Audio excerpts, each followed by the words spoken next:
মাছগুলো বাজারের ব্যাগটায় ঢুকিয়ে মাংসের দোকানের দিকে এগিয়ে যেতেই পূর্ণিমা শুনলেন ছোট ব্যাগের ভিতরে মোবাইলটা বেজে চলেছে। হাতে মাছ মাংস এসব থাকলে ফোনটা ধরেন না পূর্ণিমা, কিন্তু বেয়াক্কেলে ফোনটা সে বুঝবে তবে না, বেজেই চলেছে। একটু অনুভব করলেন পূর্ণিমা, ফোনটা বোধহয় থেমেছে। সোজা চলে গেল চিকেনের দোকানে। আরে কাকিমা, আপনি? মাংসের দোকানের রঘু বলল।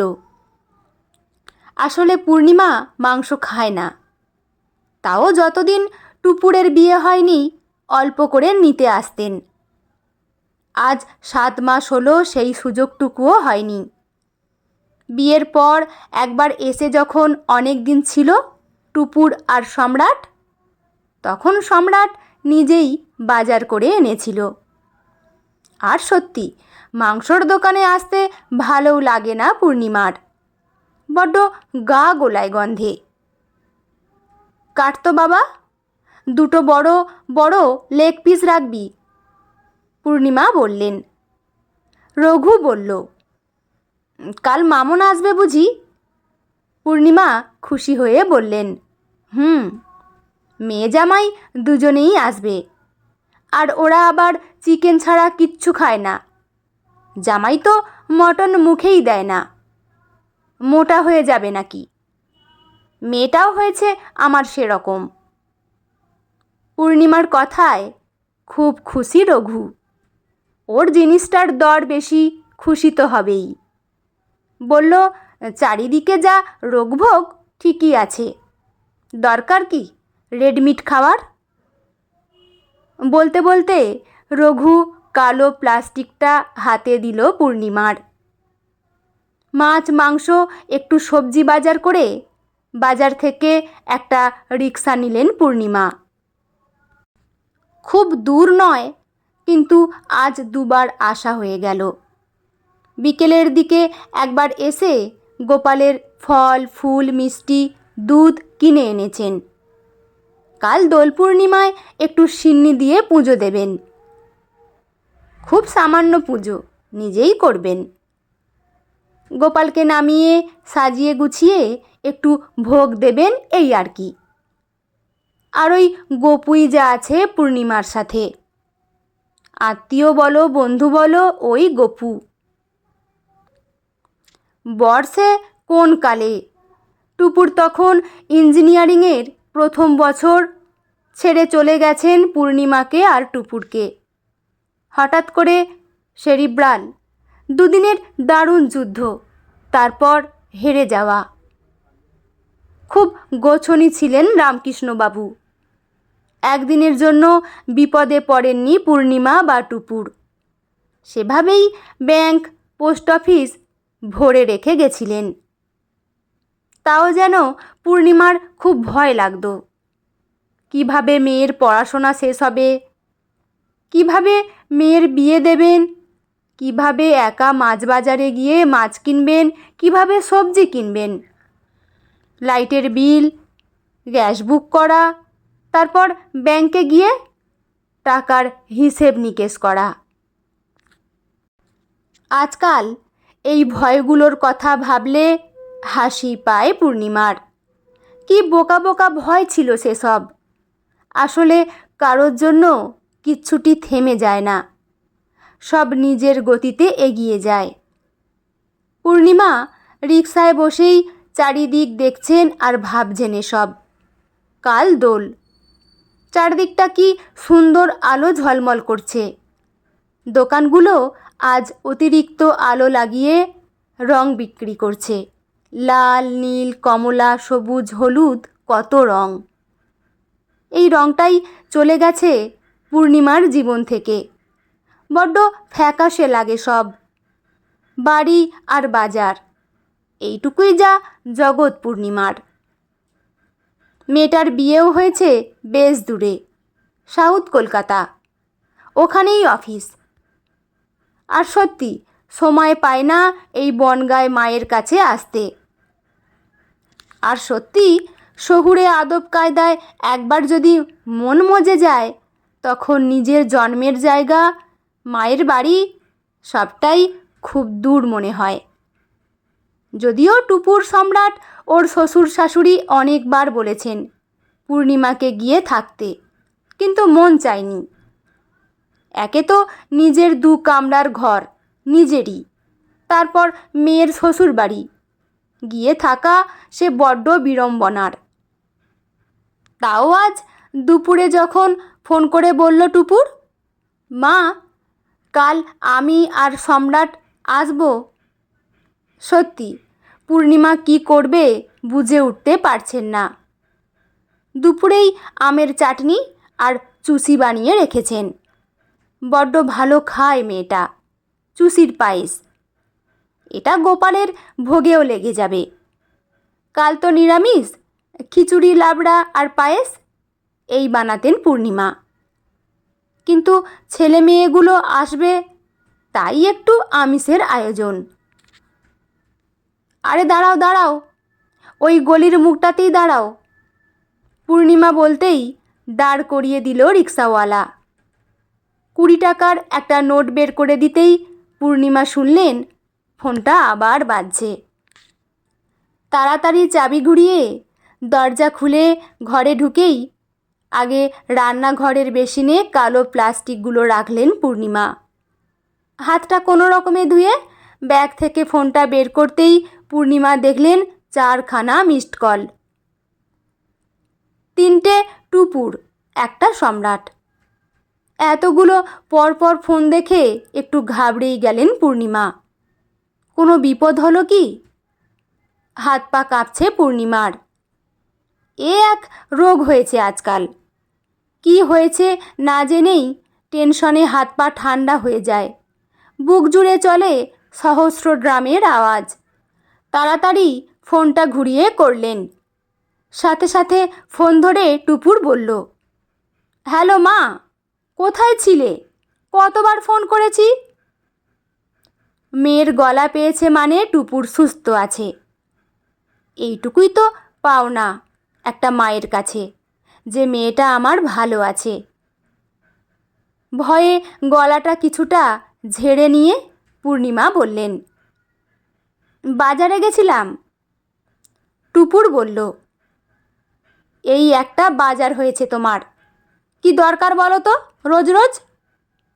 মেয়ের এই ধমকগুলো খুব উপভোগ করেন পূর্ণিমা, কিন্তু আজ পারছেন না। কোথায় আর যান উনি? এই তো ঘর আর ওই বাজার। আত্মীয় স্বজন বন্ধু বান্ধব কোথাও কিছু নেই। ইচ্ছে করেই রাখেনি পূর্ণিমা। পূর্ণিমার কত ছোট বয়সে রামকৃষ্ণবাবু চলে গেছেন, তখন বন্ধু আত্মীয় সব জোড়ায় জোড়ায় ঘুরত। খুব কষ্ট হতো পূর্ণিমার। সেটা থেকে বাঁচবে বলেই সবার সাথে যোগাযোগ কমিয়ে দিয়েছেন। হ্যালো, কথা বলছি, উত্তর দিচ্ছ না কেন? ফোনের ওপাশ থেকে ঝাঁঝালো কণ্ঠস্বর টুপুরের। পূর্ণিমা কান্নাটা গিলে বললেন, বল। টুপুর বলল, আমরা কাল যাব না। পূর্ণিমা শুনলেন, বুক ফেটে যাচ্ছে, কিন্তু কিছু বললেন না। টুপুর বলল, শুনছ? নাও তুমি একটু বুঝিয়ে বলো তো, আমি জামা কাপড়টা গোছাই। বলেই ফোনটা সম্রাটের হাতে দিয়ে দিল টুপুর। সম্রাট ফোন ধরেই বলল, মা শোনো না, কাল আমরা আসছি না। হঠাৎ প্ল্যান হলো বন্ধুরা মিলে একটু শান্তিনিকেতন যাব। একটা বন্ধুর ফ্ল্যাট আছে ওখানে। পূর্ণিমা গলাটা স্বাভাবিক করে বললেন, বাহ, সে তো ভালো, সাবধানে যেও। সম্রাট বলেই যাচ্ছে, হঠাৎ ঠিক হলো জামা কাপড় গোছাও, টুকটাক খাবার জিনিস নাও, হয় নাকি এটুকু সময়ে? তারপর তোমার মেয়ের সাজের সরঞ্জাম। খুব মজা করে সম্রাট বলল কথাগুলো। হয়তো বোঝাতে চাইল ওদের যাওয়ার ইচ্ছে ছিল না, শুধু বন্ধুরা বলল বলে। সম্রাটের কথার মাঝেই ফোনটা রেখে দিলেন পূর্ণিমা। থম মেরে বসে রইলেন। কান্নাটা ঠিকঠাক পারে না পূর্ণিমা। সেটা হয় রাগ হয়ে, না হয় অভিমান হয়ে মুখে ফুটে ওঠে। যদিও কেউ দেখার নেই সেই মুখ, তাও সেসব ফুটে ওঠে এই বয়সেও। খুব কষ্ট হচ্ছে বুকটায়। টুপুর তো জানে ওর মায়ের কেউ নেই ও ছাড়া। ও কি করে পারে মাকে আশা দেখিয়ে সেসব কেড়ে নিতে? ফুঁপিয়ে উঠলেন পূর্ণিমা। দেখলেন সিংহাসনে বসে গোপাল তাকিয়ে আছে। ঘড়িতে 9:30 বাজে। এতক্ষণে ঘুমিয়ে পড়ে গোপাল। খুব খারাপ লাগলো। তাড়াতাড়ি বাইরের শাড়িটা ছেড়ে ঘরের পোশাক পরে হাত পা ধুতে গেলেন। রান্নাঘরের বেসিনের কালো প্লাস্টিকগুলো দেখে আরও মন খারাপ হয়ে যাচ্ছে পূর্ণিমার। কি আর করবেন, কাল আর আমিষ রাঁধবেন না, পরশু বরং পাশের ঘরের সোমাকে দিয়ে আসবেন। ওর ছেলে মেয়ে দুটো খাক, খেতে লাগবে না নিজের লোকের। মান অভিমান মিলে বুকটা উথাল পাতাল করছে পূর্ণিমার। তাড়াতাড়ি এসে গোপালকে সিংহাসন থেকে তুলে বুকে জাপটে ধরলেন, একদম বুকের মাঝে। কোনো কথা বলতে পারছেন না, শুধু সে বুক ওঠানামা করছে। এতটাই তার তেজ, হয়তো পেতলের ধাতুতেও সেই হৃদকম্পন শোনা যাচ্ছে। সকালে পূর্ণিমার ঘুম ভাঙতে আজ অনেকটা দেরি হলো। ঘড়ির কাঁটা তখন 7টা পার করে 8-এর দিকে হাঁটতে শুরু করেছে। কেউ কিছুই বলার নেই, তাও যেন খুব অপরাধে ভুগছিলেন। মাঝে মাঝে বলার লোকের বড্ড অভাব বোধ করেন পূর্ণিমা। আজ একটা বিশেষ দিনে এত বেলা অবধি অভুক্ত রেখেছেন গপুকে। এই সময় কিছু না হোক একটু কাজু কিশমিশ অন্তত দিয়ে দেন। তাড়াতাড়ি উঠেই খাট থেকে নামতেই পাটা টলে গেল পূর্ণিমার।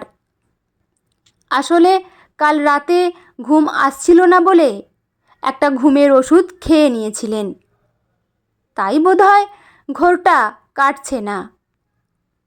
বাথরুমে গিয়ে ব্রাশ করে স্নান করে নিলেন। আগে গিয়েই গপুকে ঘুম থেকে উঠিয়ে মুখ ধুইয়ে সকালের খাবারটা খাইয়ে দিতে হবে। তারপর ভোগের রান্নাটা সেরে ফেলতে হবে 12টার মধ্যে। গপুর আবার 12টার মধ্যে খিদে পেয়ে যায়। 12টা অবধি ব্যস্ত থাকবেন ভেবেই মনটা ভালো হয়ে গেল। স্নান করতে করতে এসব ভেবে চলেছেন পূর্ণিমা। সকাল থেকে মনটা বেশ ঝরঝরে লাগছে। রাতে একটা লম্বা ঘুম অনেক কঠিন পরিস্থিতিকে সহজ করে দেয়। তাড়াতাড়ি স্নান করে গোপালকে বিছানা থেকে ওঠাতেই কলিং বেল বাজল। ঘড়ি দেখেন পূর্ণিমা, 9:30 বাজে। গোপালের চোখটায় জল হাত বুলিয়ে পাশের দোলনায় বসিয়ে দিতেই আবার কলিং বেল বাজল। পেপার বোধহয় কিংবা ময়লা নিতে এসেছে ভেবে দরজা খুলতেই হুড়মুড় করে ঘরে ঢুকলো টুপুর। মায়ের বুকে আছড়ে পড়ে কাঁদতে থাকলো। আবার অজানা ভয়ে বুক কাঁপছে পূর্ণিমার। মুখ বাড়িয়ে দেখলেন আশেপাশে কেউ নেই, সম্রাটও না। তাহলে কি কিছু হলো? পূর্ণিমা মেয়েকে বুকে আরও জাপটে ধরতেই ছিটকে গেল টুপুর। ফোন কোথায় তোমার? চিৎকার করে বলল টুপুর। পূর্ণিমার খেয়াল হলো সত্যি তো, ফোনটা কোথায় নিজেও জানে না। কাল রাতে সম্রাটের সাথে কথা বলে সেই সোফায়। মনে পড়তেই তাকিয়ে দেখলেন সোফার কুশনের নিচে চাপা পড়ে আছে, মুখটা একটু বেরিয়ে আছে। পূর্ণিমা হেসে বললেন, ওই তো। টুপুর আরও চিৎকার করে বলল, ওই তো মানে, ফোনটা সুইচ অফ মা। কাল রাত 11টা থেকে ফোন করছি। সম্রাট বলল তুমি ফোনটা কথা বলতে বলতে কেটে দিয়েছিলে, সেই থেকে সুইচ অফ। সকাল 4:30 থেকে করেই যাচ্ছি ফোন, 9টা অবধি একই। পাশের বাড়ির সোমা বৌদি বলল ওরা বাড়ি নেই, বলে হাউ হাউ করে কেঁদে ফেলল টুপুর। পূর্ণিমা মেয়েকে জড়িয়ে ধরলেন। টুপুর বলল, মা, শান্তিনিকেতনের প্রায় অর্ধেক রাস্তা চলে গিয়ে আবার ফিরে আসলাম। কেঁদেই যাচ্ছে টুপুর। চোখ সরু করে মেয়েকে দেখছেন পূর্ণিমা। মা, বুকে হাত দিয়ে দেখো আমার, বলছে টুপুর। কাঁদতে কাঁদতে আধবোজা গলায় আবার বলল টুপুর, মা, আর যে কেউ নেই আমার। পূর্ণিমা মেয়েকে আরও জড়িয়ে ধরলেন শক্ত করে। তার ফাঁকেই একটা হাত এসে পায়ে পড়ল পূর্ণিমার। তাকিয়ে দেখলেন সম্রাট হলুদ আবির দিয়ে ভরিয়ে দিয়েছে পা দুটো, তারপর গালেও মাখিয়ে দিল।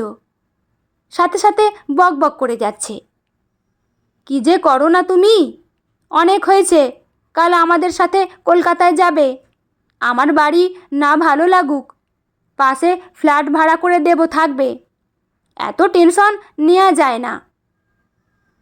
তার মধ্যেই সম্রাট আর টুপুর সবুজ, নীল, গোলাপি, হলুদ কত রং মাখিয়ে দিল পূর্ণিমাকে। কে বলেছে পূর্ণিমার জীবনে রং নেই? টুপুর, সম্রাট, গোপাল, এই বাড়ি, এই ঘর, দেয়ালে রামকৃষ্ণের ছবি, কত রং। শুধু বুঝতে পারেননি পূর্ণিমা। বড্ড একাকিত্বে ভোগেন, ভয়ানক রোগ সে এক। পূর্ণিমা দেখলেন ছেলে মেয়ে দুটো খুনসুটি করছে রং নিয়ে। বিয়ের প্রথম বছরের দোল, এটুকু রঙিন তো হবেই। মা, কিছু খেতে দাও, সেই 3:45 বেরিয়েছি, তারপর এতক্ষণ ড্রাইভিং। সম্রাটের কথায় খেয়াল হলো পূর্ণিমার একটা গ্লাস জলও সাধেনি ওদের। গোপালটাকে এখনও খেতেও দেননি। তাকিয়ে দেখলেন গোপাল মুচকি হাসি হেসে দেখছে পূর্ণিমাকে, যেন বলছে, তুমি আগে অতিথি সামলাও, আমি তো ঘরের ছেলে, একটু অপেক্ষা করছি। পূর্ণিমা মনে মনে হেসে রান্নাঘরে চলে এলেন। কিছুতেই মাথায় ঢুকছে না ফুল চার্জ দেয়া ফোনটা কিভাবে অফ হয়ে গেল। আসলে কাল রাতে গোপাল বোধহয় মায়ের কান্না সহ্য করতে পারেননি। হাসি মুখে মনে মনে বললেন, সবই আসলে আমার পাগল ছেলেটার খেলা, আমার গোপাল। বন্ধুরা, গল্পটি এখানেই সমাপ্ত। আপনাদের কেমন লাগলো অবশ্যই কমেন্ট করে জানাবেন। আর চ্যানেলে নতুন বন্ধু হয়ে থাকলে চ্যানেলটি সাবস্ক্রাইব করে পাশে থাকবেন। লেখা অনিন্দিতা মুখার্জি সাহা, পাঠে আমি রিমি। দেখা হচ্ছে পরের কোনো গল্প নিয়ে। ভালো থাকবেন সবাই, ধন্যবাদ।